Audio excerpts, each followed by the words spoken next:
Queridas amigas, amigos, una buena noche para todos ustedes. Gracias por conectarse siempre en estos encuentros con nuestra militancia, con la ciudadanía, sobre temas de interés y sobre todo sobre temas de coyuntura. Es fundamental, después de todo lo que está viviendo el país y todo lo que estamos viendo, que realmente podamos ir teniendo información de primera mano para que nuestros comentarios, nuestros argumentos, nuestros debates realmente sean de altura. El pueblo ecuatoriano necesita un debate de altura, necesitamos volver a los conceptos del debate, a que la política no sea superficial como la quieren hacer los sectores de derecha hoy en día en el país, sino que realmente plantee la profundidad de lo que estamos viviendo, que es además sumamente preocupante, cómo las últimas semanas se ha acelerado el proceso de desinstitucionalización del Estado. En este momento, aquí en la Asamblea Nacional, y agradecer también a mi colega asambleísta Pavel Muñoz, que nos ha facilitado el espacio para poder hacer este Facebook Live desde aquí. Desde la Asamblea estamos en un pleno largo, desde la mañana, estamos justamente en el tema del juicio político contra el fiscal Carlos Vaca, y en ese sentido, ahora ustedes pueden ver también en este Facebook Live, o paralelamente de este Facebook Live, también cómo se desarrolla la sesión del Pleno de la Asamblea Nacional, donde hemos participado durante, ya me parece que son 5 o 6 horas de debate sobre el tema del juicio político. Bueno, ahora habíamos anunciado que este espacio de Facebook Live se trataría el tema de la UNASUR y de la integración regional. Habíamos decidido poner este tema porque ya hemos topado durante las semanas pasadas algunos temas de interés que también nos han permitido mostrar a ustedes algunos datos de cómo desmantelar tanta falacia, tanta demagogia, tanta mentira que ahora se ha convertido prácticamente en pan de día de todos los ecuatorianos. El primer Facebook Live lo hicimos sobre la judicialización de la política, el segundo sobre las medidas económicas, que ahora estamos más claros que nunca, que además no solamente es un giro a la derecha, sino también es una aclara o da mayor acierto para saber que la mayoría del pueblo ecuatoriano sigue sin tener una sola obra de beneficio ni un solo proyecto. La ineptitud del gobierno de Moreno lo que está haciendo es retrasando el desarrollo del país, además con un precio del barril del petróleo que ha alcanzado realmente un nivel superior al de los últimos años, $72 por precio de barril del petróleo, cuando en la Asamblea Nacional se había presupuestado $38 del barril del petróleo. Y en ese sentido, no sabemos dónde se está invirtiendo ese recurso que es del pueblo ecuatoriano. Ese es el recurso con el que se tenía que empezar a dar fondos concursables, créditos para emprendimientos. Todos los jóvenes esta semana me he podido reunir con el presidente del grupo de emprendedores del país. Están realmente desesperados porque no hay una sola apertura ni en la banca pública ni en la banca privada para los créditos de los emprendimientos, y eso es preocupante porque también seguimos desacelerando la economía del país. Con esos recursos del petróleo que le pertenecen al pueblo ecuatoriano deberían estarse construyendo las miles de viviendas para garantizar vivienda digna, que lo habíamos dicho, para continuar con los derechos garantizados en la Constitución y por la Revolución Ciudadana. Con esos recursos, en vez de estar cerrando o paralizando la construcción de las escuelas del milenio y abriendo las escuelas unipersonales, unidocentes, estuviéramos apostando para solucionar el problema del transporte rural, para que llegue a todos los niños y niñas a las escuelas rurales, a las escuelas del milenio, que garantizan no solamente educación de calidad, sino también un desarrollo integral con la comunidad o con las comunidades que están aledañas a esas escuelas. Con esos recursos del petróleo pudiéramos estar garantizando salud digna y de calidad para el pueblo ecuatoriano. Pero no vemos nada de eso, al contrario, vemos solamente retrocesos en el desarrollo y los derechos que le pertenecen a ese pueblo ecuatoriano. Esas son las medidas económicas lanzadas por Moreno en beneficio de los grandes grupos de poder económico de este país, y las grandes mayorías sociales siguen a la espera de una respuesta por parte del Estado ecuatoriano para seguir mejorando su condición de vida. Hablamos la semana pasada sobre el problema de la frontera norte, la seguridad y la soberanía de nuestra patria. Eso fue un programa muy interesante. Ahí hemos dejado también en las redes oficiales algunas imágenes, algunos datos que nos permiten seguir desmantelando tanta mentira que la seguimos escuchando todos los días. Y ahora por eso hemos topado el tema, o vamos a topar el tema de la UNASUR, porque creemos además que ante la decisión absurda guiada nuevamente por los Estados Unidos, de que 6 países de América Latina se retiren de la UNASUR, esta se empiece realmente a desgranar, algo que fue un sueño y en la práctica ayudó muchísimo a concretar la democracia y varios proyectos que vamos a topar en el transcurso de este programa por parte de la UNASUR. Esos que dicen que la UNASUR nunca sirvió, que la UNASUR solamente era un capricho de ciertos mandatarios progresistas de la región, que la UNASUR y mucho más, el Ecuador, Quito, la mitad del mundo que tiene la sede física de la UNASUR, que ese es un elefante blanco, entre otras. Esos son los temas que vamos a topar este día. Entonces vamos a iniciar por lo básico, información básica de lo que es la UNASUR. La UNASUR, que es la Unión de Naciones Suramericanas, fue creada en el año 2008. Recordemos que esa creación además permitió que los países, fue un auge realmente en América Latina de países que estaban articulándose para generar un nuevo polo en la geopolítica. Cambiamos definitivamente el mapa mundial en temas de relaciones comerciales y de geopolítica. ¿Por qué? Porque la UNASUR, tanto como la CELAC y organismos que garantizan la soberanía de nuestros pueblos y de nuestros países, lo que hicieron fue abrir los temas comerciales al mundo. Eso fue lo que hicimos. Y no solamente mirando hacia el norte, que era nuestro mercado o nuestra relación comercial histórica únicamente con Estados Unidos. Abrimos a varios países de Europa, Asia, Eurasia, África, en el contexto de cooperación sur-sur, es decir, América del Sur con África, que potenció muchísimo y abrió muchísimo el mercado externo. Nuestro camarón y nuestras flores, que fueron y han sido históricamente de los principales productos de exportación, gracias a esta apertura de mercados, se pudieron diversificar también y empezamos a exportar otro tipo de productos del mar, empezamos a exportar textiles, empezamos a exportar zapatos, empezamos a exportar productos alimenticios, café orgánico, por ejemplo, con el que además hemos entrado a mercados interesantes a nivel internacional, el chocolate, que ha sido varias veces ganador de premios a nivel de los concursos de los mejores chocolates del mundo, entre otros. Eso fue lo que nos ha permitido también abrir el mercado, abrir las fronteras y mirar no solamente una visión unipolar, sino multipolar de las relaciones comerciales del Ecuador. Entonces, en el 2008 nace la UNASUR como un sueño de integración latinoamericana que permita construir este ejercicio de nueva geopolítica. ¿Cuáles fueron los puntos fuertes a los que se dedicó principalmente, o planteó principalmente la UNASUR? Fue el tema de educación, energía, salud, ambiente, infraestructura, seguridad y democracia. Esos fueron los ámbitos planteados en el acuerdo constitutivo de la UNASUR, en la que se comprometían los estados parte a avanzar en programas, en proyectos de integración. ¿Y por quiénes está conformada la UNASUR? Argentina, Bolivia, Brasil, Colombia, Chile, Ecuador, Guyana, Paraguay, Perú, Surinam, Uruguay y Venezuela. Esos son los estados miembros de la UNASUR. La UNASUR además generaba, aparte de esta relación necesaria a nivel internacional y del multipolarismo, también generaba una nueva identidad. Esa era una de las grandes aspiraciones, el tema de generar una identidad de una región fuerte, de una región con potencialidades increíbles. Además, ya lo dijimos la semana pasada en el programa sobre seguridad y soberanía, una región que tiene además un potencial en recursos naturales, una de las mayores reservas de agua dulce, reservas petroleras, reservas mineras, es decir, somos una zona realmente potente y por eso es que estamos también tan vulnerables ante el mundo y especialmente ante esta lucha de quienes quieren cooptar esos recursos naturales a nivel de la región. Entonces, Colombia nace justamente como este proyecto de cambio de identidad con objetivos absolutamente claros. Ha jugado un papel importantísimo en el mantenimiento de la paz en la región, como ocurrió en el conflicto Colombia y Venezuela en el 2010, que evitó realmente una situación de guerra, una situación de conflicto armado y de violencia en nuestra región, y en la conservación de la democracia frente a los intentos golpistas de Bolivia en el 2008 y de Ecuador en el 2010. Recordemos que el 30 de septiembre, cuando ocurrió justamente el secuestro de Rafael Correa, uno de los organismos que se activó de manera inmediata para la defensa de la paz y de la democracia en el Ecuador fue la UNASUR.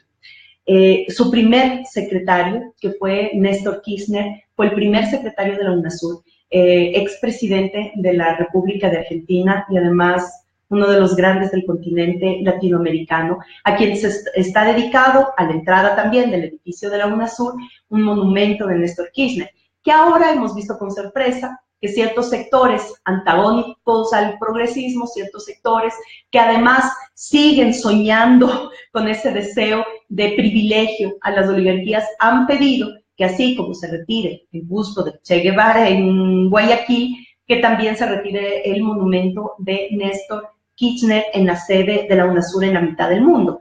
Entonces ahora nosotros nos decimos cómo vamos a tener retrocesos y golpear tanto los imaginarios y los símbolos de la integración regional y latinoamericana, teniendo además en nuestras ciudades, como por ejemplo en Guayaquil, un monumento a una persona que protagonizó muertes, asesinatos, torturas, desapariciones forzosas, como es aquel monumento que se tiene de León Febres Cordero, del que sí deberíamos exigir que se lo retire de Guayaquil. Pero bueno, son las cosas que se marcan en esta sociedad y dentro de este contexto de descrédito y de deslegitimar a los procesos progresistas democráticos de nuestra región.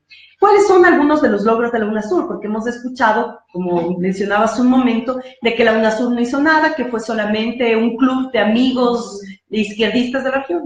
¿Cuáles son los logros de la UNASUR? Y lo vamos a decir.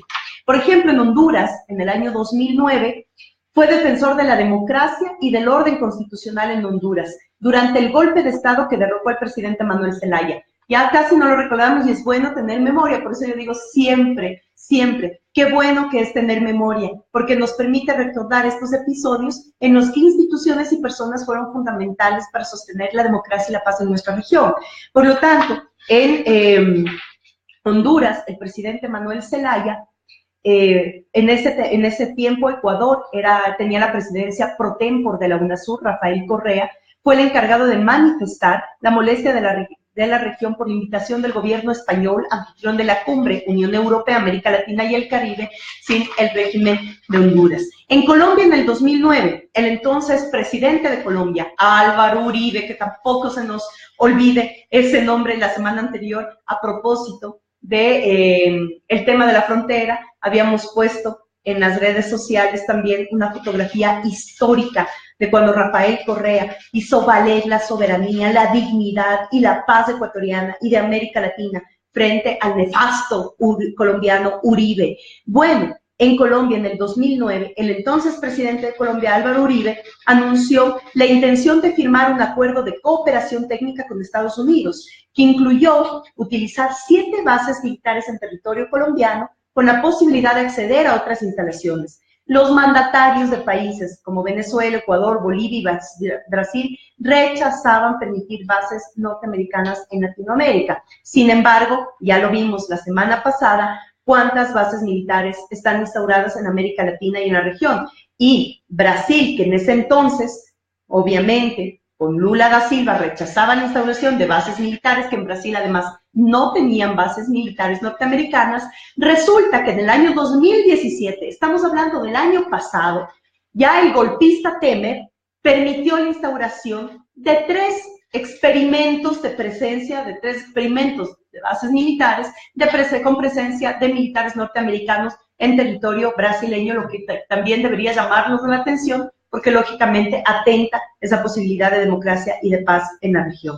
En el 2010 hubo un conflicto también entre Colombia y Venezuela. Néstor Kirchner en esa temporada como secretario general conversó y medió entre los dos presidentes, entre Juan Manuel Santos y Hugo Chávez, lo que permitió alcanzar la declaración de principios para poner fin a la ruptura de las relaciones diplomáticas que se habían dado en estos países y avanzar con el diálogo directo hacia el tema de la solución de conflictos. En Ecuador, en 2010, que ya lo decía hace un momento, la UNASUR tuvo un rol protagónico en el sostenimiento de la democracia y de la paz en nuestro país, lo cual siempre estaremos agradecidos a nuestros países hermanos, a la solidaridad de los países de la UNASUR por esa apuesta que tuvieron para el sostenimiento de la democracia y de la paz en nuestro país. En Paraguay, en el 2012, también la UNASUR tuvo un rol importante frente al golpe que se le dio al entonces presidente Fernando Lugo. La UNASUR finalizó la suspensión del país, o sea, dijo que Paraguay no va a volver a participar en la UNASUR mientras no reconstruya su Estado democrático. Por lo tanto, también la UNASUR tiene la potestad de, dentro de sus Estados miembros, exigir o pedir o mediar que cada uno de los Estados miembros busque los mecanismos fundamentales al interno y hacia la región de sostener los procesos en paz y democracia. Algunos logros puntuales, por ejemplo, en defensa, que es uno de los temas fundamentales dentro del acuerdo constitutivo de la UNASUR. Hay que resaltar que la UNASUR tiene y generó un consejo de defensa capaz de garantizar la cooperación en defensa entre los países de la región, superando la hipótesis del conflicto entre los mismos promovida por Estados Unidos. Esto es importante en el contexto actual en el que el gobierno de Ecuador pretende, o más bien dicho, lo hizo, nos regresó al pasado, permitiendo como país sede la fractura de la UNASUR y recurriendo a acuerdos en materia de defensa con Estados Unidos. La tarde de ayer vimos con dolor cómo nuevamente pasándose por sobre la Constitución de la República del Ecuador, el inepto gobierno de Moreno firmó un acuerdo nuevamente con la DEA para la cooperación que existe en la ineptitud del gobierno de Moreno dentro del acuerdo de frontera. Lo que ha hecho es decir, como no tenemos capacidad, como no tenemos como Estado ecuatoriano capacidad de nosotros mismos permitirnos entender el conflicto de frontera, proteger nuestra frontera, proteger nuestra ciudadanía, garantizar nuestra soberanía, entonces tenemos que acudir nuevamente a la DEA. ¿Para qué? Para que los militares norteamericanos estén en territorio ecuatoriano, ayudando, apoyando y cooperando a hacer lo que el gobierno inepto de Moreno no lo ha podido hacer. Eso es contravenir con el orden constitucional cuando la Constitución es absolutamente clara en decir que en territorio ecuatoriano no podemos tener ni bases militares extranjeras, pero tampoco militares de otros países, militares extranjeros, utilizando instalaciones de seguridad militares en nuestro territorio. Y la tarde de ayer lo que hemos visto con tanto dolor es cómo nuevamente esa ineptitud hizo que se firmen nuevos acuerdos entre el Ecuador y Estados Unidos para la seguridad y la protección de la frontera. En temas de salud hemos avanzado mucho, creo que es uno de los ámbitos en los que más se trabajó dentro de la UNASUR. Por ejemplo, el Banco de Precios de Medicamentos de Alto Costo, para ejemplificar en un ejercicio de simulación, sobre 30 medicamentos arrojó como resultado el ahorro de más de 100 millones de dólares. Si los países de América Latina, los países integrantes de la UNASUR, hubieran, en este caso, no realizado acuerdos comerciales individuales, sino lo hubiéramos hecho en temas de medicamentos de manera conjunta de lo que son además los medicamentos de alto costo. Cada país, y especialmente el Ecuador, ustedes saben que a nivel de la Constitución garantiza la gratuidad y universalidad de la salud. Y en ese sentido, buscar mecanismos para que el Estado ecuatoriano pueda dotar a los ecuatorianos y ecuatorianas de un buen servicio, también recae en que el Estado tenga la capacidad de acceder con buenos precios, bajos precios, precios de mercado y mucho más, si lo hacemos de manera regional, a que los medicamentos de alto costo realmente puedan ser comprados en conjunto y eso garantice significativamente un ahorro para los estados. El Instituto Sudamericano de Gobierno de Salud, representado por la ex ministra de Salud de la Revolución Ciudadana, nuestra compañera Karina Vance, que hizo una extraordinaria función en el área de salud, que además tiene sede en Río de Janeiro. El área de determinación social de la salud aborda los aspectos sociales, medioambientales y culturales que impactan directamente en el bienestar de la población. La UNASUR ha permitido lograr una política suramericana en materia de drogas con enfoque de derechos humanos. Y esto es muy importante a propósito de que todo el tiempo en Ecuador se pone en duda de la tabla de consumo, de mínimo consumo, y nosotros entendemos y hemos sido absolutamente radicales con decir que tenemos que proteger a la niñez y a la adolescencia, a la juventud de nuestro país. Pero también la tabla de consumo es parte de mirar el tema de drogas también con una perspectiva de derechos humanos, porque la tabla lo que permite es identificar a los consumidores de los traficantes. Nuestra Constitución y el derecho universal del que el Ecuador además es partícipe en una serie de declaraciones y acuerdos internacionales, lo que dice es que los consumidores no deben ser penados.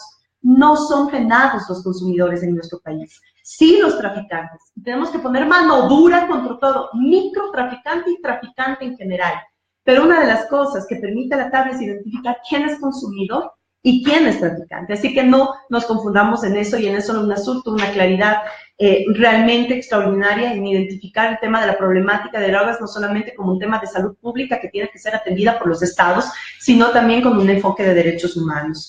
En el tema de infraestructura, hay más de 30 proyectos priorizados para la región, entre ellos el corredor bioceánico, que permitirá conectar los océanos Atlántico y Pacífico. Recordemos que ahí tenemos además un proyecto que en diferentes momentos coge altos, como es el proyecto de conexión Manta-Manaos, que ese es un proyecto entre Ecuador y Brasil, que permitiría realmente una integración importantísima dentro de la región. En temas de integración, durante la gestión de Néstor Kirchner como secretario general, se desplegó una cooperación sur-sur con Haití. Además, es el único organismo de la región que reúne a 12 países que lo conforman en igualdad de condiciones, que eso es fundamental para garantizar los procesos de democracia. En temas de educación, los proyectos de educación, comparando los sistemas nacionales de educación superior, media y básica, proyecto acerca del estado de la ciudadanía suramericana, de los planes de estudio de los países, el atlas de las políticas de plurilingüismo, eso es importantísimo. Somos una región no solamente con un potencial maravilloso en biodiversidad, sino también en la parte cultural, pueblos y nacionalidades tan diversos en nuestra región de América Latina, que el tema de la integración de pueblos y nacionalidades se volvió fundamental, y por eso es que se avanzó también en temas de política de plurilingüismo para poder no solamente proteger lenguas ancestrales, sino garantizarlas y seguirlas difundiendo en nuestros territorios. ¿Cuál es la problemática actual a la que se enfrenta entonces la UNASUR? Por lo tanto, ya con todos estos datos, esperamos que nosotros seamos capaces también de llegar con una información adecuada para saber que la UNASUR no fue solamente un sueño, no fue solamente algo empírico que se construyó, sino que fue real, fue práctico, y en momentos determinantes de la democracia y de la paz de nuestra región, ahí estuvo la UNASUR. Eso es absolutamente claro. ¿Cuál es la problemática que nos encontramos en este momento? Argentina, Brasil, Chile, Colombia, Paraguay y Perú anunciaron que se apartarán por tiempo indefinido de la UNASUR. Según dijeron, tomaron esa decisión por las disidencias planteadas en el seno del bloque regional, la salida de 6 de 12 países, obviamente vacían la UNASUR, que fue fundada hace 10 años, lo que nos duele, y con ello pone en altísimo riesgo y en un retroceso brutal el tema de la integración regional. La UNASUR siempre fue plural. En su momento de oro, después de la puesta en funciones en el 2010 con Néstor Kirchner, primer secretario ejecutivo, convivieron gobiernos como Argentina, Brasil, Venezuela, Colombia y Chile. Fueron países que le apostaron en esto. Sí, Chile con Piñera. Así que no pensemos que esto solamente era de un proyecto de presidentes progresistas o izquierdos, no. Piñera también fue parte del origen y del mejor momento de la UNASUR. ¿Por qué? Porque Piñera, siendo también un representante de la derecha, un representante del neoliberalismo, comprendió con absoluta claridad lo estratégico que era trabajar en la integración regional de todos los países de América Latina. Y por eso es que también Chile, con ese enfoque incluso de desarrollo, también fue partícipe y también apostó por la integración de la UNASUR. El problema es un consenso interno en el que no se ha podido poner de acuerdo con visiones políticas y económicas. En ese sentido, la gran responsabilidad recae sobre el presidente Macri, el presidente del neoliberalismo regional y el presidente de Argentina. ¿Por qué? Porque el año pasado, que fue un año prácticamente en la que la UNASUR se paralizó, era la presidencia pro tempore de Mauricio Macri, presidente de Argentina. ¿Cuál es este mandato entonces? No podemos dejarnos engañar que el principal mandato entonces es vaciar la UNASUR y proponer al contrario organismos anti-UNASUR, como por ejemplo la suma de la Alianza del Pacífico u otros organismos que ahora son apoyados especialmente por Estados Unidos. Recordemos que en Ecuador, además teniendo la sede habiendo consolidado el tema del Consejo de Defensa para consolidar una zona de paz suramericana y construir una visión común en materia de defensa, fue fundamental, porque además en Ecuador, a través de la UNASUR, nosotros lo que hicimos fue también sustituir el tema de la Escuela de las Américas. Estoy ubicando aquí específicamente el nombre de la Escuela de Defensa, no me lo encuentro en los apuntes, pero es fundamental decir que todos los militares de la región, todos los militares que están, se forman en los países de América Latina, también pasan por un periodo de formación en la Escuela de las Américas en Estados Unidos. Eso quiere decir que nuestras fuerzas militares están prácticamente adoctrinadas con la educación también del norte de Estados Unidos. ¿Qué es lo que plantea la UNASUR entonces? Dice, no, si es que nosotros queremos mantener las soberanías, no podemos entonces seguir mandando a las fuerzas que protegen la soberanía de nuestro país, que protegen la soberanía de nuestros pueblos, la seguridad de nuestros pueblos, a que se sigan formando bajo una visión neoliberal de derecha en los Estados Unidos a través de la Escuela de las Américas. Por eso fue importantísimo, además, para generar la escuela alternativa de educación militar en nuestro territorio. Eso fue fundamental. Pero no solamente es en el 2015 que se desarticula el tema de la UNASUR por inoperancia de Mauricio Macri, con doble, obviamente, intención, que es vaciar y desarticular la UNASUR, sino además, ya cuando le toca a Ecuador asumir un rol fundamental, que es, teniendo la sede en la mitad del mundo, no permitir que este organismo se vacíe. Lo que pasa es que mientras tenemos una canciller que se pasea por todos los países de América Latina y de Centroamérica, buscando, golpeando puerta a puerta para que le apoyen, para buscarse un carguito en la ONU, descuidó absolutamente la integración regional y quedó fuera, no visibilizó, no apostó, no trabajó por la integración de la UNASUR. Entonces, después de la ineptitud de Macri de paralizar la UNASUR en su presidencia pro tempore, también hay una gran responsabilidad sobre la canciller ecuatoriana por haber descuidado y por haber permitido que se vacíe la UNASUR en este sentido. Así que bueno, debemos tener absolutamente claridad que el desmantelamiento de la UNASUR lo único que permite y consigue es que se generen organismos paralelos en América Latina que sigan apostando por un regreso a las políticas hacia el norte, cuando nosotros habíamos apostado por las políticas hacia el sur y hacia el desarrollo del sur. Una frase maravillosa que rompió barreras, rompió fronteras, pues justamente nuestro norte es el sur. Creemos profundamente que nuestro norte es el sur, que tenemos que seguir construyendo un desarrollo para los pueblos de América Latina y del Caribe, en paz, en unidad. Por eso es que también en este espacio queremos mandar un mensaje de esa paz, de esa unidad y de esa integración de América Latina en todos los países que estamos pasando conflictos. Empezar por el Ecuador. ¿Cómo no nos vamos a solidarizar como lo hemos hecho siempre, no solamente con los familiares de las víctimas de la frontera, sino también con aquellos secuestrados que hasta ahora el Estado no ha podido dar una sola muestra afirmativa, ni un solo paso afirmativo hacia el retorno con vida a sus familias de las dos personas secuestradas, sino que también tenemos toda una población desplazada. La parroquia de Mataje completamente ha sido desplazada hacia San Lorenzo y eso también merece nuestra absoluta solidaridad. Pero no solamente eso, sino también tenemos problemas de violencia en Nicaragua, problemas de violencia en Venezuela. Llamamos a la paz, llamamos a la democracia, nuestro abrazo fraterno al pueblo sandinista, al pueblo nicaragüense, nuestro abrazo fraterno al pueblo venezolano, a todos los pueblos de América Latina que queremos seguir construyendo una región de democracia y de paz. Queridas amigas y amigos, queríamos darles esos datos para que los tengamos. Aquí tengo justamente la Escuela Sudamericana de Defensa, ya encontré el dato. La Escuela de Defensa con sede en Buenos Aires es justamente la que planteamos desde la UNASUR pueda suplantar la Escuela de las Américas. Así que hemos avanzado en defensa, en educación, en salud, pero sobre todo la UNASUR es garantía de soberanía, de democracia y de paz en nuestra región. Entonces, queridas amigas y amigos, gracias. Este espacio ha sido un poco más corto de lo normal porque en este momento, como yo les comentaba, estamos en el Pleno y en este momento tengo que integrarme nuevamente al Pleno por el tema del juicio político. Así que queremos darles un abrazo muy, muy, muy especial a todos ustedes que se han unido en este Facebook Live. Ahí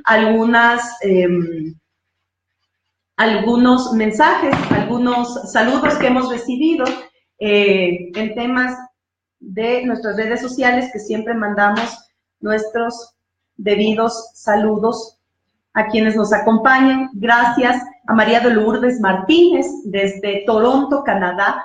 Gracias a Loro, nuestra queridísima provincia de Loro, Isa Ordóñez, un abrazo muy fuerte. A Reinaldo Mina desde Chile, Fuerza Revolucionaria, muchas gracias, querido Reinaldo, y fuerza ya también en Chile.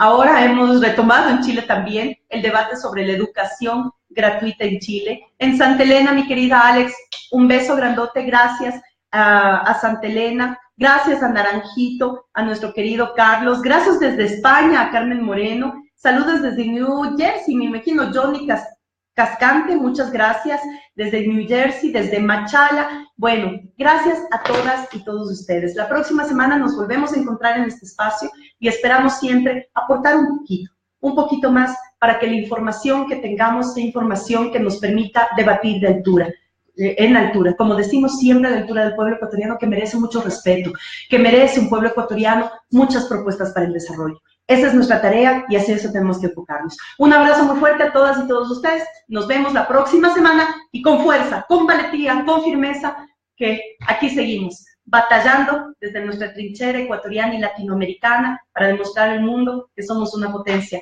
geopolítica. Un abrazo fuerte para todas y todos ustedes.